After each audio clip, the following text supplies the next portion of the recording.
espaços não são meramente locais onde transações comerciais ocorrem. Eles são o palco onde as narrativas culturais e identidades individuais e coletivas se desenrolam.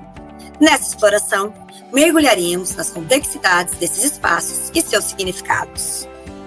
Nos espaços de consumo, observamos a arquitetura, o design, a atmosfera e a disposição dos produtos.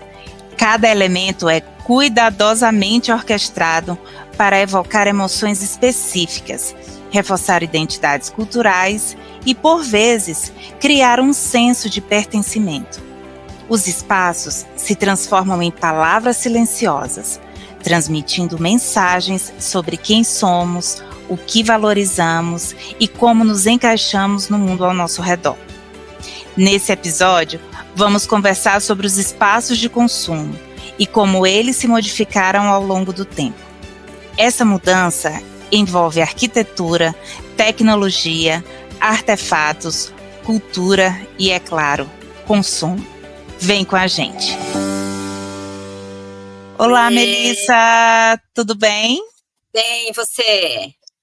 Feliz aí com a gravação do segundo episódio da nossa primeira temporada. Eu também, felicíssima. Bora começar? Bora então falar desses espaços de consumo ao longo do tempo. A gente vai começar dando essa introdução, né, do espaço de consumo, e esses espaços como shopping, centros comerciais, áreas de varejo, lojas, existem, né, se a gente for explorar esses espaços, eles sofreram grandes transformações socioculturais e econômicas ao longo do tempo. E a gente pode explorar, né, como isso modifica o nosso consumo e como eles se modificam de uma maneira interconectada. Então, né, a questão de design atraente, disposição estratégica das lógicas, diversidade de ofertas, transformam todos esses espaços aí em destinos que vai muito além de atividade de compra, né, mas também como experiência de lazer e socialização. Eu acho que para a gente situar aí nosso ouvinte, começar a conversar sobre espaços de consumo, a gente tem duas referências, né? Já que a gente é um podcast de divulgação da ciência, então para a gente é importante, ao longo da conversa, ir marcando as nossas referências, para que isso ajude também o leitor que tem interesse no assunto a se aprofundar, caso queira, né, ou precise. Então, todos os textos, só importante lembrar, vão estar na descrição do episódio, mas para a gente é importante dar esses créditos aos pesquisadores que escreveram os capítulos dos livros e os artigos. Então, vamos utilizar 2 livros. O primeiro é o Consumption in Everyday Life, o capítulo 7, né, que é do Mark Patterson, e o Consumer Culture, History, Theory and Politics, da Sassatelli, a gente utilizou no episódio passado e também vai utilizar neste episódio, no seu capítulo 8. E para a gente começar essa conversa, acredito, Melissa, uma coisa que seja importante é a gente falar para os nossos ouvintes, afinal, o que são esses espaços de consumo, né? A gente está fazendo já a divulgação desse episódio, falando sobre espaços de consumo, mas o que são esses espaços de consumo? Então, esses autores vão definir espaços de consumo como sendo os ambientes onde essas commodities vão ser vendidas ou consumidas. Então, mercados improvisados, lojas de departamento, supermercados, shopping centers, centros comerciais, clubes, restaurantes, parques temáticos, transportes públicos, praças, ruas, feiras de todos os tipos.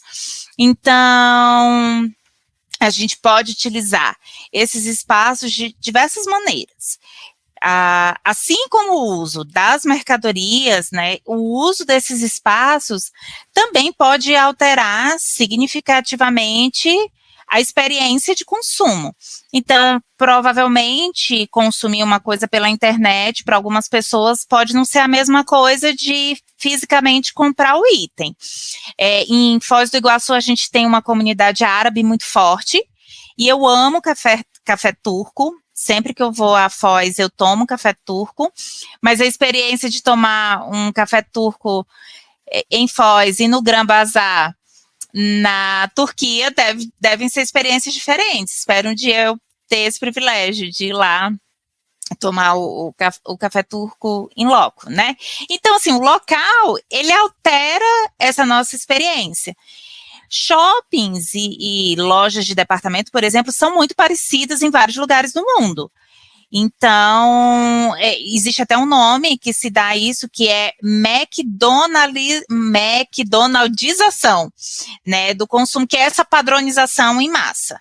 E isso, como é hoje, não foi sempre assim, né? Então, a gente tem aí, no decorrer da história, algumas alterações que são importantes da gente falar. Essas alterações, né, Laide, que você está falando, a gente até no primeiro episódio abordou algumas alterações para falar da sociedade do consumo, né? Essas alterações, elas ocorrem já, né, digamos aí começamos a falar aí do período pré-industrial. Nessa época, o que acontecia? As pessoas consumiam só o que elas tinham necessidade. Então, tinham as mercearias, os locais de consumo, as pessoas iam lá com a sua lista de compra, compravam o que consumia, e ir embora. E era um mecanismo diferente, porque, né, as pessoas olhavam as mercadorias nos balcões, através, né, os consumidores não tinham esse contato com o produto, sempre tinha um intermediário de compra, de venda ali, né. E aí, né, se a gente lembrar da nossa infância, né, as mercearias também eram nesse modelo. E aí, o que acontece, né? Já no século XIX, assim, o que é uma grande mudança para a alteração do espaço de consumo? A compra, ela não é mais simplesmente uma compra por necessidade, existe questões de recreação atrelados ao consumo, né? E diversão. Então, até tem um nome até de nomenclatura, que é de mudar, né, de comprar para ir às compras, né? E o que aconteceu nessa mudança, assim? Então, né, como a gente falou no primeiro episódio, as populações agrícolas, elas mudam, elas migram para os grandes centros, se dá a formação desses grandes centros, né, e com isso, obviamente, né, a Revolução Industrial, que existe uma produção muito maior, né, de tudo, e aí também a tecnologia, né, um avanço na tecnologia. Então, esses espaços começam a se modificar, porque, né, existem mais luzes, iluminação, mais materiais que a gente, né, que dão mais vida nesses espaços de consumo. E é muito legal pensar nisso, né? Porque quando a gente está falando disso, a gente está falando de tecnologia. E tecnologia não necessariamente é a internet, o computador e o metaverso, né? A tecnologia nesses processos de consumo começaram a acontecer com o próprio ferro, com o aço, com o vidro laminado, né? Que possibilitaram a formação de espaços de consumo importantes. Vamos lembrar que a Europa, por exemplo, sofria de invernos rigorosos, então, para as pessoas irem para os espaços, né, de consumo, para uma feira ao ar livre, a experiência foi totalmente modificada quando se abriu a possibilidade de uma galeria, por exemplo. Então, o Patterson vai falar de 3 espaços que foram de muita importância. Um que foram as arcadas, que é aquela reentrança nas fachadas das lojas, então criando um espaço para que as pessoas pudessem olhar a vitrine sem serem incomodadas por quem estava passando na calçada. Isso já, né, ali em 1822, isso começou a modificar. Depois, as lojas de departamento, então aqui no Brasil a gente tem várias, C&A, Renner, Riachuelo, e a primeira loja de departamento foi o Le Bon Marché, em Paris, que foi inaugurado em 1852, quando eu fui a Paris eu não conheci Le Bon Marché, mas está na minha lista, assim, a próxima vez que eu voltar é lá que eu quero passar para ver já com outros olhos. E a gente também teve o primeiro shopping center, que foi um espaço que modificou bastante essa dinâmica, que foi em Kansas City, em 1922, e 100 anos depois das lojas de departamento. Então, toda essa tecnologia, tudo isso foi mudando esses espaços. E aí o ato de consumir, ele passou a ser construído tanto pelo ambiente quanto pela própria coisa. consumida. Então, não era só o item que você ia comprar, mas era o lugar que você ia e o que aquilo significava. Claro que esses espaços, eles também podem ser utilizados de diversas maneiras. O shopping, por exemplo, ele pode ser utilizado como espaços de simulação, de fantasia, espaços que tem música, ambiente, que você passa tempo e aprecia as vitrines, olha desfiles de moda. Algumas crianças querem ir passear no shopping porque querem brincar. Em São Luís, no Maranhão, nesse ano, o São João da Thay, que é a Tainá Rogê, influenciadora digital, foi realizado dentro de um shopping center na cidade. A gente tem práticas, por exemplo, uma que eu adoro, que é o Cine Materna, que é uma sessão de cinema feita para mães, com filmes que não são infantis, são feitos para mães, mas em sessões com iluminação diferenciada, com tatames, com um som diferenciado para que as crianças não chorem ou se sintam mais à vontade. Então, veja, o que era só uma experiência de comprar alguma coisa, ela se modificou muito aí ao longo do tempo. A maneira como esses produtos começaram a ser expostos às vitrines, o desejo ao invés só da necessidade. E, claro, tudo isso super atrelado à socialização, a compartilhar esses espaços, que eu acredito que é uma das coisas que faz diferença. Às vezes a gente até fala, vou ao shopping, vou convidar alguém para ir comigo. Então, é um processo social também, de convidar alguém para ir às compras com você. E, claro, não tem como desassociar a essa feminização também do consumo. Então, as mulheres passaram a ter um papel mais ativo no processo de compras, de comprar, de escolher para a família e de ela ir a essas compras. E então foi um processo, quanta modificação de fato a gente conseguiu ver ao longo do tempo. E são vários fatores, né? Porque assim, a cultura muda, os espaços de consumo mudam, e a gente tem impacto na maneira que a gente consome também.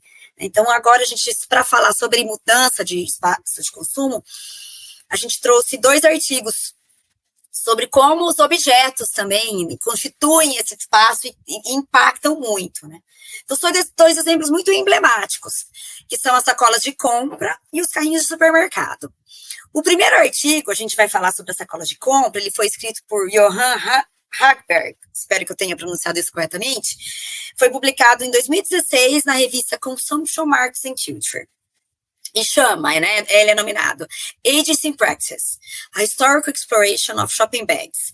Então, ele analisa a introdução das sacolas de compra, desde quando elas foram introduzidas até os dias de hoje, como que os espaços, né, e qual é o impacto disso no consumo no geral, e a gente vai trazer aqui um ponto mais dos espaços de consumo. Então, o artigo, a metodologia é uma análise documental de uma revista sueca, que é impossível de eu falar o nome, a revista já mudou de nome algumas vezes, mas é uma revista especializada em embalagens, e o autor analisa de 1935 a 2013. Então, o que acontece? As sacolas, né, primeiramente, elas foram introduzidas, tá? Está muito ligado ao autoatendimento. Então, quando os consumidores, eles começam a ter contato com o produto e não mais o intermediário. E como isso, né, influenciou no espaço de consumo, porque já começa uma alteração muito grande com o autoatendimento. E as sacolas, elas promovem algo que é a pessoa poder comprar um pouco a mais, né, mais do que necessário, porque ela consegue carregar, ela consegue transportar de uma maneira melhor. Então, primeiramente, era utilizado os sacos de papéis, né, onde se embalava os produtos, e com o autoatendimento e com produtos pré-embalados, o que acontece, né, com o autoatendimento e com os produtos pré-embalados, os consumidores precisam de outros objetos para, né, carregar todo esse produto, toda a compra. Então, essas 2 coisas, né, dos produtos pré-embalados e o autoatendimento foram provocando essas mudanças no espaço de consumo, que é onde o intermediário ele sai de cena e o consumidor ele se torna, né, mais perto dos produtos. E aí começa, né? As sacolas começaram a ser muito fracas, porque as pessoas queriam carregar mais e mais, aí elas começam a ser fabricadas com plástico, né? Com polietileno, e primeiro elas eram só transparentes, e aí ficavam à mostra o que as pessoas compravam, daí elas mudaram, né? Foi mudado para sacola branca, e aí depois da sacola branca, né, depois dessa mudança, veio a questão das imagens, dos prints da sacola, que aí, né, entra uma questão de publicidade, e aí começa, né, na Suécia, mais ou menos, né, um debate em 1960 sobre a sustentabilidade dessas sacolas, né? Então, eles começaram com esse debate, e aí teve mais alguma outra mudança dentro dessas, né, dos supermercados, que foi que a Suécia já começou a cobrar na década de 70 um valor para essas sacolas. No Brasil, a gente não cobra, né, ainda, alguns supermercados cobram, mas a gente não é uma prática, né, de mercado muito difundida no Brasil, e nós, brasileiros, a gente usa essas sacolas para, né, para descarte, tá? Então, essa discussão, ela, né, toda essa discussão, desde os sacos de papéis até hoje, as sacolas, né, digamos, as festas, sacolas reutilizáveis, elas modificam o espaço de consumo na maneira com que o consumidor se relaciona com a mercadoria, na maneira que o consumidor se relaciona com o estabelecimento e vice-versa. Eu fico pensando naqueles filmes que a gente vê, o leiteiro passava na porta de casa, né? E eu lembro ainda no interior do Maranhão, na minha infância, que tinha uma pessoa de bicicleta que ia com a lata de leite, ele tirava o leite e a gente comprava 1 litro, 2 litros, enfim, né? Então o produto ia até você e a partir de determinado momento você passou a ir até o produto, né? Como você falou, o simples fato de se ter uma embalagem, ao invés de carregar uma cerveja, a gente consegue fazer aquele pack com 6 e carregar as 6 cervejas. É muito legal, eu amo o exemplo da sacola, porque eu acho que de fato alterou muito esse espaço de consumo. O outro texto que a Melissa falou, que a gente também selecionou aqui para trazer, e que modificou muito esse espaço de compra, foram os carrinhos de compra. Então, é um texto do Kochoy, de 2009, e ele vai falar sobre essa introdução dos carrinhos de compra nos supermercados americanos.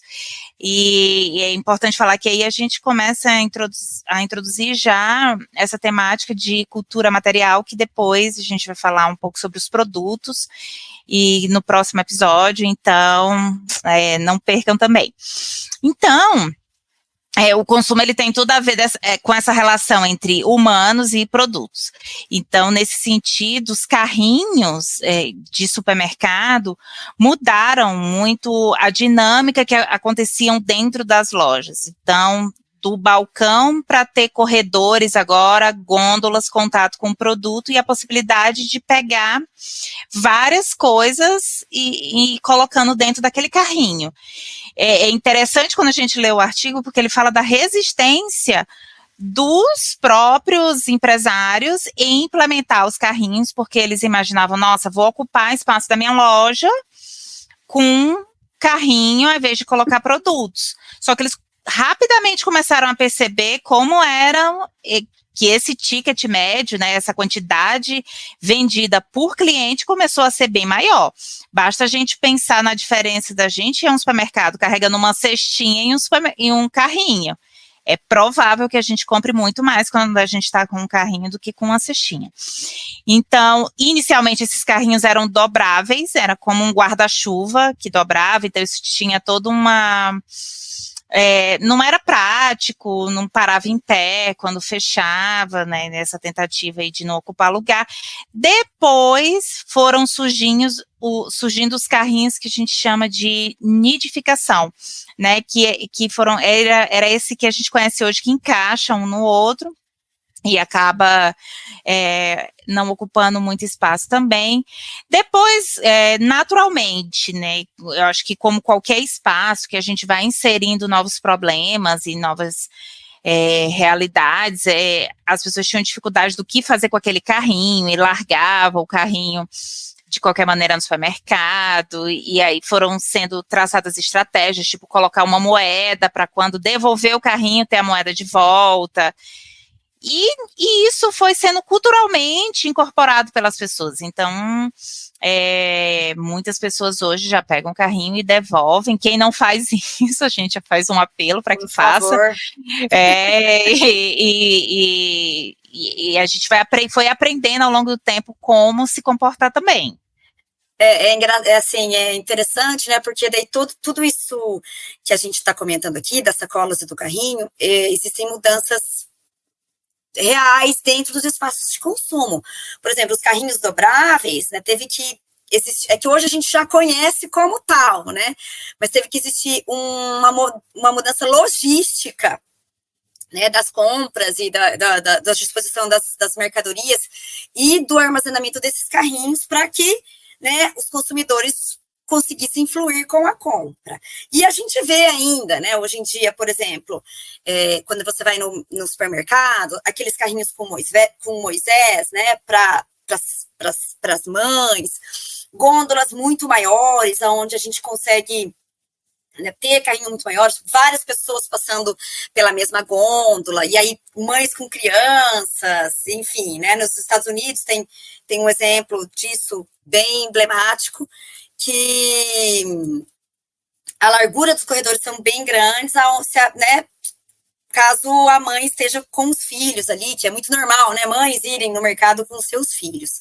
Aliás, né, a gente falando em criança, a própria disposição dos espaços de consumo são feitas pensando em todos os consumidores. Então, quando vocês forem no supermercado, vocês podem ver que os produtos que as crianças querem, eles ficam nas gôndolas nas prateleiras de baixo, assim, porque é onde alcançam os olhos. Ou, né, os famosos Kinder Ovo. Kinder Ovo tá na caixa, porque é onde a mãe fica ali esperando, né, com os filhos e, obviamente, os filhos pedindo Kinder Ovo, né, enfim. Então, esse layout físico, ele tem tudo a ver aí com design, com arquitetura, e isso é pacífico na nossa literatura de comportamento do consumidor, que eles exercem uma influência sobre esse consumidor que está ali. Então, esse layout, ele vai ser uma peça importante nesse quebra-cabeça da experiência que o consumidor vai ter, né, de compra. Então, a disposição dos corredores, a área de descanso, de tráfego, o tipo de produto, de modo que intuitivamente as pessoas consigam caminhar e ir se localizando dentro de um supermercado, independentemente do país e da cultura que elas se encontrem. E isso, a gente tem estudos por trás, isso foi sendo desenvolvido e moldado ao longo do tempo. Inclusive é feito também para que dê a possibilidade para o consumidor explorar e descobrir novas marcas. A gente tem um texto muito legal que chama Marketplace Icons, ele é de 2018, do Arnaby e do Medway, e ele vai falar como shopping centers são ícones de mercado, como eles são importantes, como eles têm um papel determinado aí dentro desse processo arquitetônico, de construção e de experiência do consumidor. Então, o ato de consumo, ele está muito vinculado ao espaço onde ele está sendo consumido, né? Um marcador, digamos assim, muito importante ou bem visível para a gente sobre isso é o tipo de roupa que a gente usa, dependendo do espaço de consumo que a gente vai. Então, se a gente vai a uma feira livre, por exemplo, dificilmente você vai sair de casa pensadamente de salto alto para andar numa feira que tem um terreno mais irregular.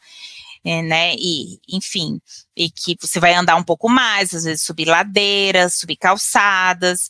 Já se você vai a um shopping center, e dependendo do shopping center você escolhe o tipo A ou B, dependendo da cidade, então é muito comum em cidades litorâneas as pessoas estarem de biquíni, canga e rasteira andando dentro do shopping, porque já está vindo da praia ou vai para lá depois, o que não vai ser comum numa cidade que não tenha praia, né? No Centro-Oeste, em Brasília, dificilmente a gente vai ver uma pessoa andando de biquíni no shopping. Então, eu acho muito interessante notar essa questão nos espaços de consumo. Além disso, né, Laí, os espaços de consumo, eles são multissensoriais, porque a gente tem outras experiências, a gente não tem só uma experiência visual. Alguma prova disso são as marcas, né, por exemplo, a M. Martin, que tem um cheiro super específico, a Melissa, a L'Élis Blanc, que é um cheiro que eu adoro, mas você chega num shopping, tem uma L'Élis Blanc, você, né, você já consegue perceber, sentir os cheiros, né, já vem a Melissa, né, todos os produtos da Melissa também, eles agora lançaram perfume, incenso, tudo com aquele, né, com o aroma da Melissa. Acho que uma collab com o Boticário, né, da Melissa. É verdade, também tem uma collab agora. Que agora tem gloss, maquiagem, hidratante, tudo com o cheiro da Melissa. Tudo, exato, né, também essa questão das collabs das marcas também dá um episódio, né, mas enfim, sim. Vamos falar isso em algum outro momento, mas estamos aqui para falar ainda de espaços de consumo. Então é isso, tem um artigo escrito pelo Caniford em 2018, chama Nosenography, How Smell Constitutes Meaning, Identity and Temporal Experience in Spatial Assemblages. Foi publicado na Marketing Theory. E aí ele vai falar exatamente isso, ele vai verificar como que o cheiro produz a questão de, né, significado e identidade dentro dos espaços de consumo. Então, o aroma, né, ou o odor também, né, ambas as coisas, mas o aroma, ele codifica espaços com significado, identifica os corpos e pontua uma experiência temporal, porque ele também pode se modificar ao longo do tempo, tá certo? Bom, muito bom. Falando, né, um pouco aí de como do significado nessa primeira parte, a gente falou um pouco de como os espaços de consumo foram formados, como eles se modificam e continuam se modificando, e outros aspectos que não só visuais dentro deles, a gente passa agora para a nossa dica cultural. Nossa dica cultural é o filme Alta Fidelidade, é um filme de 2000, é um filme extremamente divertido, né, na nossa opinião. Ele se passa numa loja de vinil no início dos anos 2000, e Rob Gordon, que o papel é de John Cusack, ele é o dono da loja, mas a loja está indo à falência, porque ele se recusa a vender CDs. Ele acha que CD é uma bobageira, e ele quer continuar vendendo vinil. Ele é um conhecedor da música, assim, praticamente uma enciclopédia ambulante, e aí a história, né, se passa dentro dessa loja. Ele tem uma vida amorosa falida, assim, desastrosa, e a gente traz esse filme porque ele tem tudo a ver com espaço de consumo e tudo a ver com cultura e consumo. Se passa num espaço de consumo e fala muito da cultura material e como que os objetos modificam esse espaço e modificam a nossa maneira de consumir. Assistam, o filme está disponível na Star Plus e a gente super recomenda. E depois fala pra gente o que vocês acharam. E agora, gente, indo aqui para a reta final do nosso episódio, a gente vai falar, claro, não podemos deixar de falar sobre consumo online virtual. Como é que como chegamos ao que temos hoje também, né? Também teve uma caminhada e uma jornadinha aí. Esses espaços de consumo eletrônico e nas redes sociais revela uma transformação significativa da maneira como os consumidores interagem, compram e acabam, né, claro, se relacionando com esses produtos, com as marcas e com as próprias experiências. É importante falar que a gente teve um marcador importante que foi a pandemia da Covid-19, que em alguns aspectos acelerou esse processo, então muitas pessoas que nunca tinham tido a experiência de fazer compras online foram obrigadas, inclusive, a ter que fazer, né, e pós, pelo menos a primeira fase, a fase mais crítica, até serem lançadas as vacinas, e as pessoas começaram a se vacinar, muitas pessoas, era a opção que tinha de compra, mas depois tem pessoas que reagiram e estão meio aversas a continuar fazendo compra online, e agora querem ir para o físico mesmo, querem estar vivenciando o mundo, experienciando, meio que também para não reviver tudo aquilo que passou na pandemia, enfim, são vários aspectos que a gente tem. Mas o importante é a gente pensar em como algumas práticas vieram mudando ao longo do tempo para que proporcionasse que os espaços digitais, os espaços virtuais também fossem reconhecidos um espaço de consumo. Temos um artigo que é de 2010, o nome do artigo é Concepts and Practices of Digital Virtual Consumption. Então, ele vai falar um pouco sobre as práticas, sobre os conceitos que são importantes no momento de negociar e decidir por comprar online. É importante a gente entender que nesse consumo online, ele é um tipo de consumo que ele é fluido, né? Então não é algo fixo, não é algo que já está determinado, é algo que ele abre um leque de possibilidades. Então a gente tem aspectos que são muito positivos, aspectos que são mais negativos, relacionados a essas práticas, desde a segurança, por exemplo, até a questão da própria experiência, que aí para cada consumidor, ela vai ser vivenciada, experienciada de determinada forma. Só que para analisar esses espaços digitais e virtuais, né, a gente fala digitais e virtuais porque eles não são o mesmo conceito, então, virtualmente você está lá também interagindo, digital você tem uma plataforma intermediando, então a gente fala em ambos os ambientes, né, porque a gente está englobando aí tanto sites, né, e-commerce, apps de compra que a gente baixa. A gente tem o professor Giovanni, que ele diz que daqui a pouco ele precisará de 2 celulares.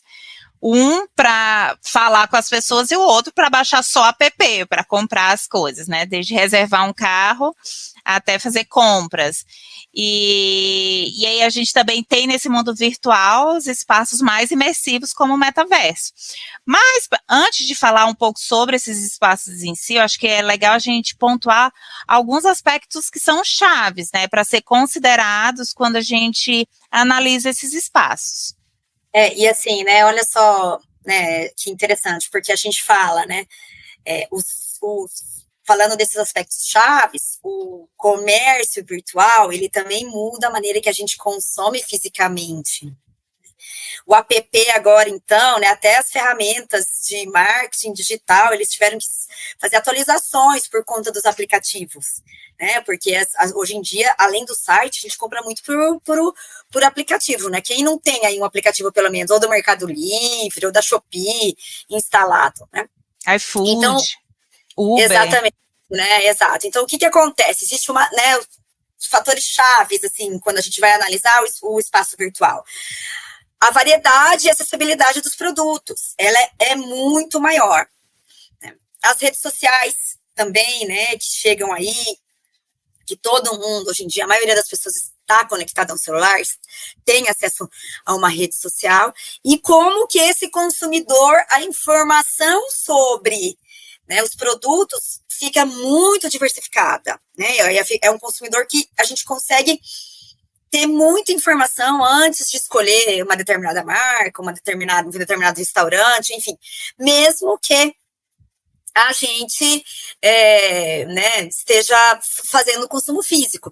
Uma coisa interessante é que a minha irmã tem uma enteada e ela tem 12 anos e ela não olha no Google, ela olha no TikTok. Olha que coisa, né? Se eu quero alguma coisa, eu vou olhar no Google. Né? Eu busco no Google, né? Então, assim, ainda né, tem essas modificações. Outras coisas que é muito, né, fatores chaves para a gente entender é exatamente a questão do marketing digital. As plataformas têm um acesso, né, total a quem entra no site, quem olha o quê, quem demora mais, quem demora menos, quem sai. Então, isso também faz com que eles tenham um poder de informação também e levem informação para as pessoas, né? Para as pessoas corretas, entre aspas, para as pessoas que se mostraram mais interessadas.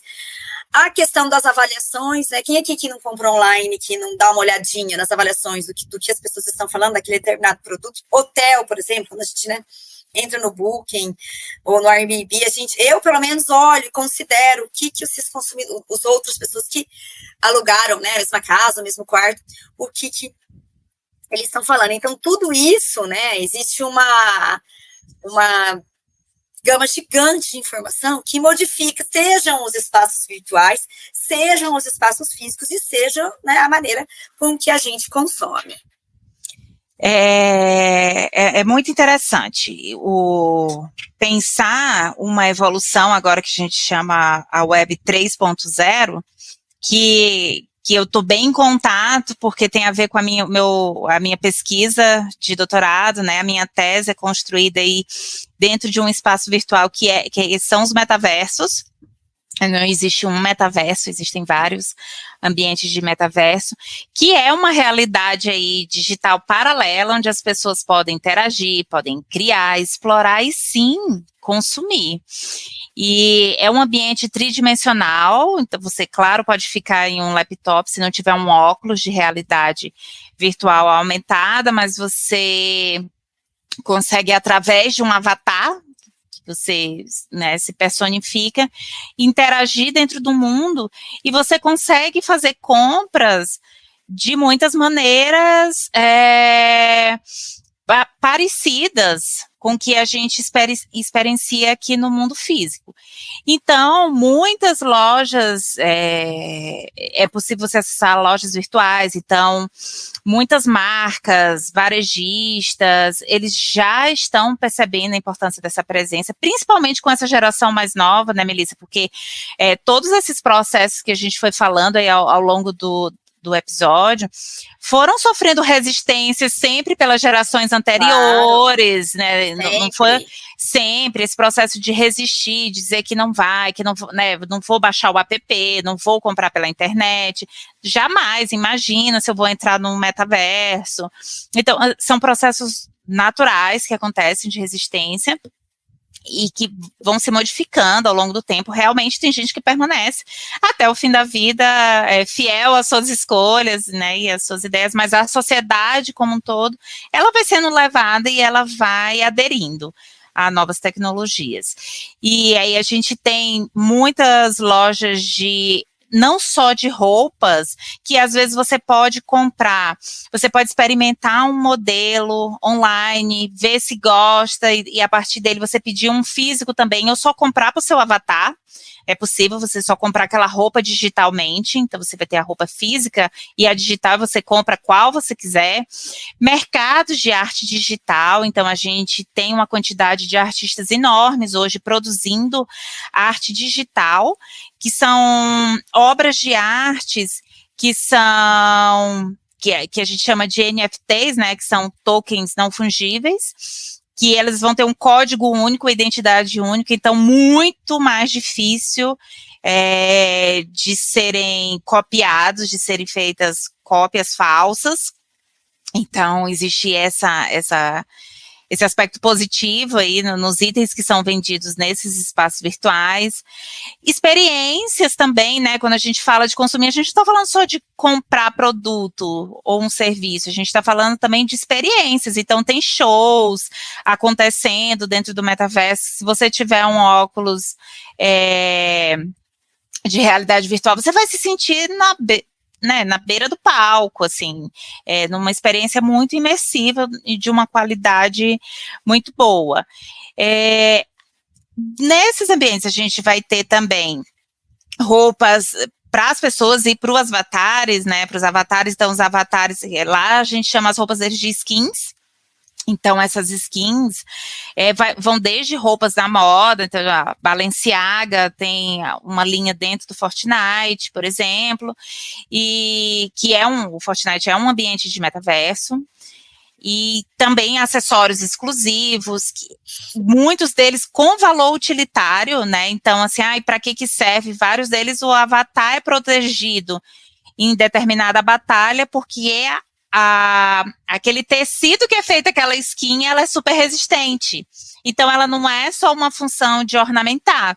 Dentro da dinâmica de um jogo, por exemplo, ela tem uma função de utilidade, de proteger a vida daquele jogador. Enfim, né, propriedades virtuais, veículos virtuais, eu tô, assim, amando estar imersa aí dentro desse mundo do desfiles de moda. Então agora as semanas de moda de Paris já estão sendo também acontecendo dentro do metaverso. Então um mundo inteirinho de possibilidades aí para quem for curioso, quiser descobrir mais.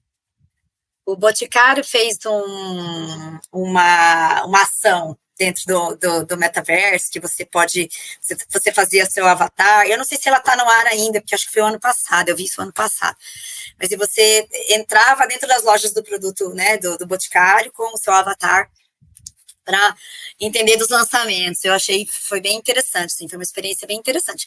Acredito que a gente vai ter muita coisa ainda para falar do metaverso, né, possivelmente o nosso futuro aí, esses espaços de consumo vão cada vez, né, ficando cada vez mais diferentes, a gente, né, vamos ver o que acontece, tá Estamos certo? curiosas. Pessoal, a gente chega ao fim desse segundo episódio. Hoje a gente falou sobre como os espaços de consumo são, né, mais do que locais de compra, como eles se modificam com o tempo e como eles são influenciados por aspectos culturais, sociais e também pelos objetos. No próximo episódio, a gente vai abordar de maneira mais profunda a questão da cultura material, a questão dos objetos e, né, o que os objetos têm a ver aí com a nossa vida e com a cultura de consumo. Tá certo, gente? Até mais, um beijão. Fiquem com a gente. Segue a gente. Isso aí, vai lá nas redes sociais, vai no Instagram, no X agora, né, o ex-Twitter, nos Threads também, coloca lá a impressão de vocês sobre esse episódio, sobre o episódio anterior, e vamos aí junto construindo esse conhecimento. Um abração e até a próxima. Tchau, tchau. Tchau, pessoal. Até mais.